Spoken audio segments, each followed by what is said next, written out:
The day I became invisible started with applause. It was Thursday morning, 8:55 a.m., and the entire marketing team had crammed into the 15th floor conference room for the quarterly strategy meeting.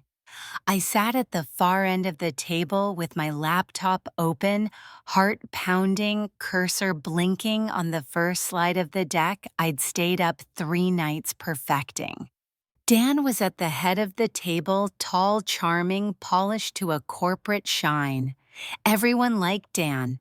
He had the kind of confidence that made people believe what he said even when it wasn't true. "All right, folks," he said, clapping his hands once. "Let's get started. Today we're unveiling the new direction for our Social Metrics Initiative 1 we believe will revolutionize client engagement." My stomach flipped. That was the project I'd been building in silence for the past 3 months.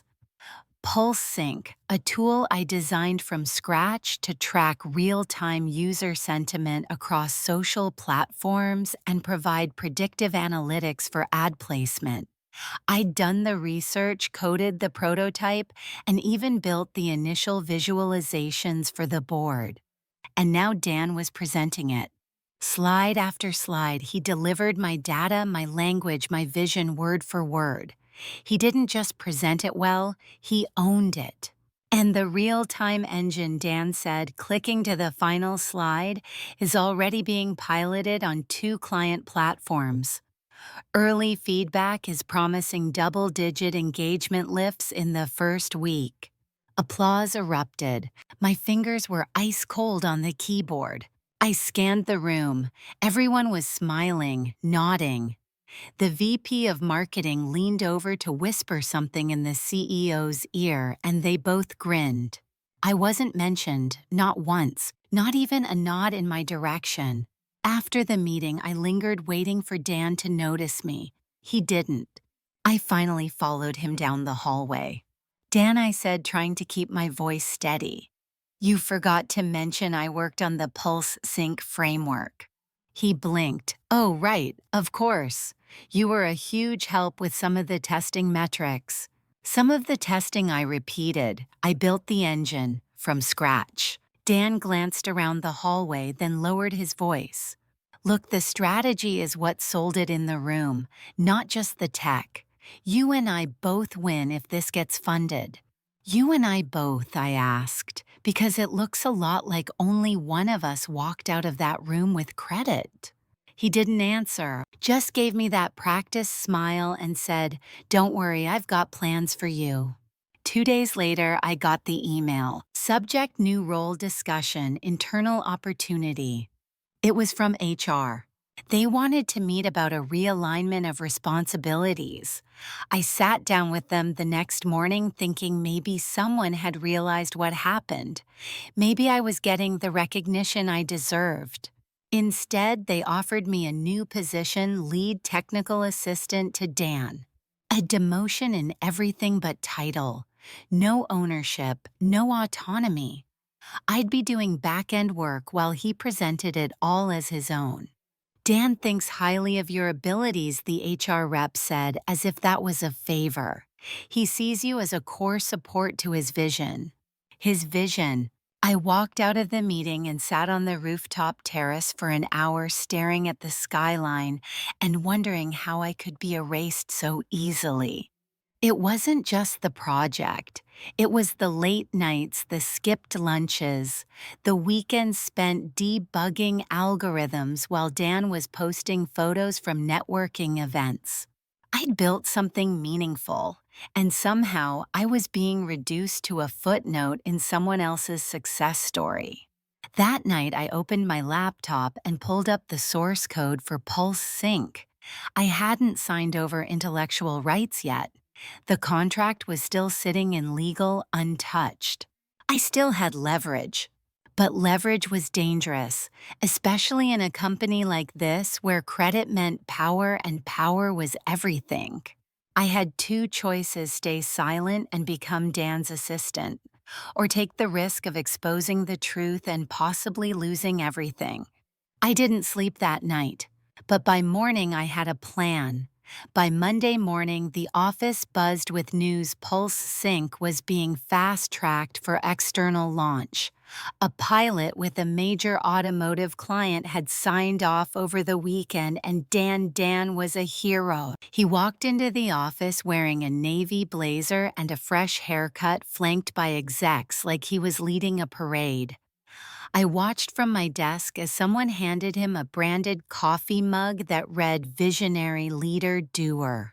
I wanted to throw it across the room. Instead, I opened the shared project repository and quietly deleted my access.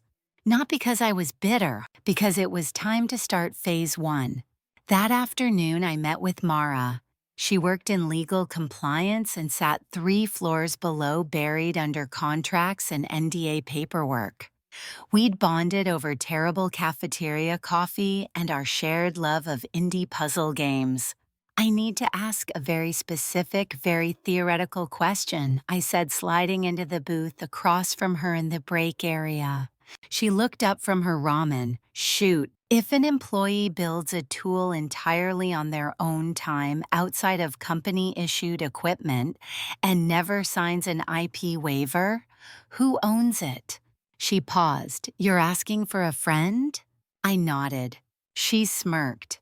"Tell your friend as long as they can prove development was off hours and on personal hardware, and if they never signed away ownership, then legally, it's theirs." I let out a slow breath, "Even if it's being used inside the company now." "Depends. Did the company ever formally purchase the license or IP?" "No." She raised her eyebrows. "Then your friend holds the keys to the kingdom." By Wednesday, I had everything documented. Every commit, every Slack message, every timestamp. I even had backup screenshots of PulseSync in its earliest form prototype folders named SentiEngine Alpha on my personal drive. All of it backed up to an encrypted cloud server. Next, I drafted a letter, calm, professional, addressed to HR and legal. Per Section 4.3 of company policy and applicable IP law, PulseSync was developed independently and remains under my ownership unless a signed release is filed. To continue using it commercially, I am open to licensing negotiations. I hit send, then waited. It didn't take long. At 2:13 p.m., I was summoned to a confidential resolution meeting. Inside the glass-walled room sat Dan, a senior HR rep, someone from legal, and an unfamiliar face corporate counsel. Dan looked nervous, not rattled, but the smooth edges had cracked. "Alex," the counsel began, "we received your message. First, let me be clear, we take intellectual property very seriously." Dan jumped in. "But this is all a misunderstanding. We thought Alex had signed the internal IP agreement." I met his eyes. I didn't. "Right," Dan nodded quickly. "But you know this was always a team project." I turned to the lawyer. "Would you like to see the logs? I have timestamp source files. Git history all traceable to personal servers and dated months before this was greenlit internally." Silence. The lawyer leaned forward. "Would you be open to discussing a licensing agreement?" Dan's jaw clenched. I smiled. "Yes. I'd also like to request a formal correction on authorship and project leadership attribution, both internal and external." Dan spoke again. "This really isn't necessary." The lawyer cut him off. "It is." 2 days later, a memo went out company-wide. Correction PulseSync was developed by Alex Tran, whose innovation and technical leadership made the project possible. They didn't demote Dan, but they gave me a title, Lead Innovation Architect, a raise, and the kind of email signature that made people suddenly stop by my desk to collaborate. Dan avoided me for days. When he finally approached, he leaned against my cubicle wall, fake casual. "You could have just come to me, you know." "I did," I said. "You smiled and offered me an assistant job." He chuckled. "Okay, fair." Then a little quieter. Just don't let it go to your head. I looked him dead in the eye. Too late. Power doesn't disappear, it just shifts. For a couple of weeks, things felt balanced. I had my title, the PulseSync rollout was underway, and I could finally walk through the office without feeling like a ghost. But Dan wasn't done. He may have lost control of the project, but he still had allies, people who owed him favors or simply liked being close to power. And slowly things began to tilt again. It started with calendar invites, meetings about PulseSync that I was accidentally left off, internal memos where Dan added commentary that contradicted my notes, making it look like I was confused or disorganized, Slack threads where he'd respond to my ideas with vague, let's revisit, and then privately message someone else with an alternative spin.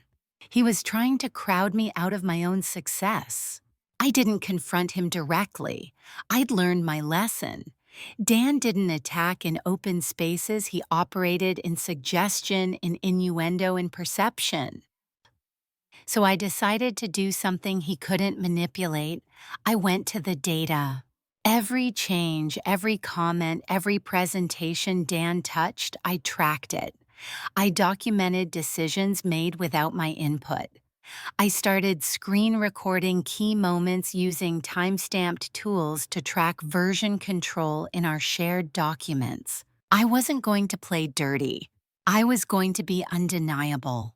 At the same time, I started quietly building relationships outside Dan's reach. The engineering team, the analytics leads, even the junior sales folks, people who actually used PulseSync every day. I asked for feedback. I implemented it. I gave them credit publicly in update meetings. I did what Dan never did, I listened. And slowly word started spreading. One Friday, I stayed late polishing a client deck when Mara, the legal analyst, dropped by my desk. "You've made a friend in ops," she said, setting down a soda. "Just had someone from sales send over a handwritten thank you note with your name on it. That's rare around here." I smiled, not bad for a guy who was almost an assistant. She sat on the edge of the desk, but be careful. Dan's angling for a director-level bump. He's pushing his new culture strategy initiative. What's that? Basically, PulseSync with the buzzwords scrambled. The following week, I was called into a leadership briefing with 2 VPs and a senior HR partner. Dan was already seated. There on the screen was a presentation titled Engage 3 and 6E, Redefining Internal Culture Analytics. It was PulseSync, reskinned in pastel colors, with vague slogans like engagement is energy and culture is currency. Dan was proposing to take the framework and use it internally to monitor employee morale, behavior patterns, and alignment indicators. It was corporate surveillance dressed up as innovation. I leaned back and waited for the pitch to end. "Alex, one VP, said we'd love your thoughts. You've worked closely with PulseSync. Could this engine serve both purposes?" Dan smiled. I paused, then nodded. "It could," I said slowly, "but not without risk. Engagement indicators applied internally can veer into compliance territory fast. You'd need safeguards, oversight, transparency. Otherwise, it's just data manipulation." Dan stiffened. "That's a little cynical, don't you think?" "No," I said, "it's practical, especially if your team starts drawing conclusions from incomplete patterns." I turned to the VPs. "If we're serious about culture, we should start by respecting intellectual integrity, not dressing up recycled systems and pretending it's innovation." A long silence. Then the HR lead said, "That's fair." Dan didn't say another word the rest of the meeting. Later that evening, I found a sticky note on my monitor. "You made him bleed in front of the board. Watch your back, M." I took it off, folded it, and slid it into my wallet. The retaliation became subtle: slower projects, resource cuts, budget reallocation that rerouted talent to Dan's pet initiatives. But I kept going because the users believed in PulseSync, because the sales team loved it, because every time an intern said, "I heard you built this. Can you show me how it works?" I felt like I still had something real. And because truth like code can be forked, but not faked. By the time Q2 began, PulseSync wasn't just a project, it was a product. We'd secured 4 enterprise clients. My inbox was a parade of requests, demos, feature updates, pilot expansions. I should have felt triumphant. Instead, I felt watched. Dan had pulled back from direct sabotage. No more obvious undercuts or repackaged ideas. But something had shifted. He'd started showing up uninvited to PulseSync check-ins. He offered strategic feedback to my engineers. He made side comments like, "Let's make sure this aligns with senior vision," never overtly undermining me, but always reminding the room who still had reach. He was playing long-term office chess. So I stopped playing defense and started documenting everything. I created a hidden Confluence space titled Operational Integrity Archive. Every change Dan proposed that conflicted with system performance, I recorded. Every time his suggestions led to a drop in client satisfaction, I logged it with data. I built a timeline that showed a correlation between his interventions and performance dips. Not speculation, not emotion, just facts. And while I was building my case quietly, I started helping others build theirs. One of the junior analysts Kayla mentioned she was uncomfortable after Dan rewrote her reporting slides without notice, then criticized her publicly. "I don't want to make trouble," she said. "You're not," I replied. "You're gathering proofs." I taught her how to archive emails, how to export Slack threads, how to take time-stamped screenshots. By the end of the month, 5 different team members had quietly joined what we jokingly called the Accuracy Committee. We didn't gossip, we didn't leak, we documented. Then came the moment we didn't expect: a surprise internal audit from People Ops, spurred by anonymous staff feedback. They called it a culture trust check-in. Dan wasn't worried. He was confident his record would shine. But the auditors started asking questions he hadn't prepared for. Questions about authorship, attribution, decision-making documentation, resource justification, patterns of unacknowledged labor. Suddenly, Dan's charm wasn't enough. He didn't have data.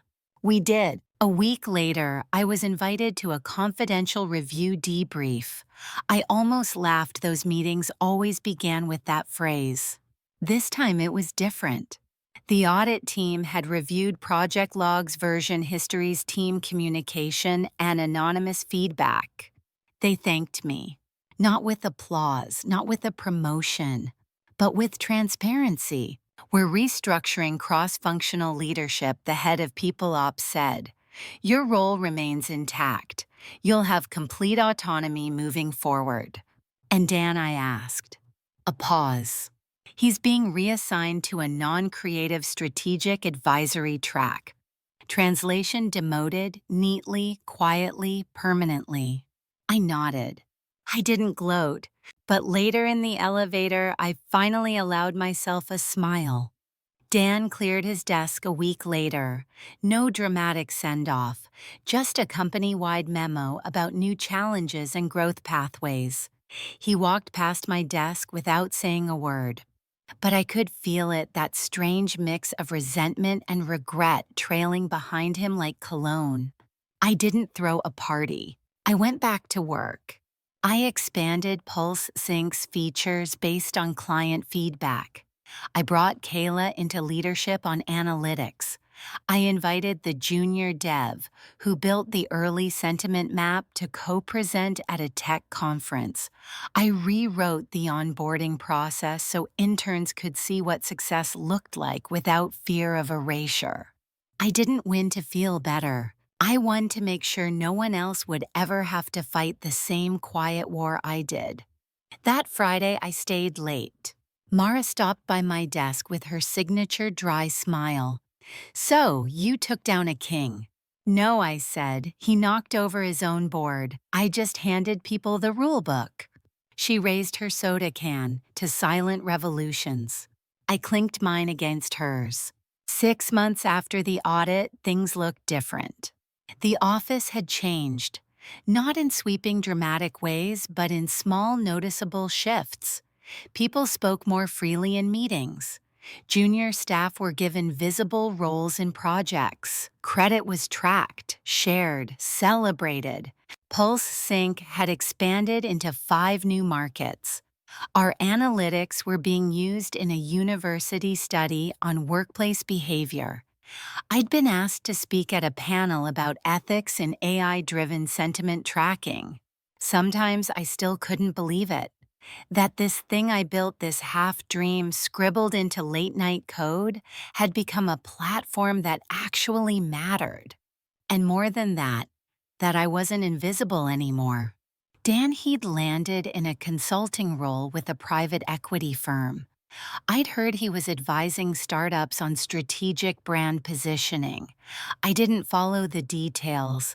Occasionally, someone would mention his name, and I'd just smile politely and steer the conversation elsewhere. I wasn't angry. I was beyond it. There's a difference between closure and obsession, between proving a point and building something stronger. I'd chosen the latter. One evening as I was heading out, Kayla stopped me in the hallway. "You're giving that panel talk next week, right?" "Yeah," I said, still debating whether to use slides or just wing it. She handed me a printed email. It was from one of the interns. It read, "Working on PulseSync was the first time I felt like my ideas were taken seriously. I used to think you had to be ruthless to lead, but Alex showed me otherwise." I folded the paper and put it in my bag. It wasn't about validation. It was about knowing that what I fought for, the quiet war, the long nights, the calculated patience, had changed more than just my own story. The day of the panel, I stood in front of 200 people and spoke without notes. I didn't name names. I didn't describe revenge. I talked about the responsibility of building systems people trust. And how trust doesn't come from perfection, it comes from transparency, from admitting what you don't know, from giving credit even when you could take it. Afterward, a woman from a competitor's firm approached me. "We've been tracking PulseSync," she said. "It's not just good tech, it feels human." I smiled. That's the goal. Later that night, I walked past the office building and paused. The lights were mostly off, but I could see the reflection of the floor I used to hate walking onto. The conference room where I once watched someone else present my work. The cubicle where I almost said yes to being someone's assistant just to stay in the game. So much had changed, but in some ways it hadn't. The system hadn't fixed itself. People were still people. Politics still pulsed under the surface. But I had changed, and that made all the difference. I didn't set out to lead, but I did set out to be remembered accurately. And that, in the end, is what I built. A reputation that spoke louder than politics, a product that proved value over noise, a team that trusted each other even when the system didn't. And a quiet kind of legacy that no one could take credit for because it lived in people, not presentations.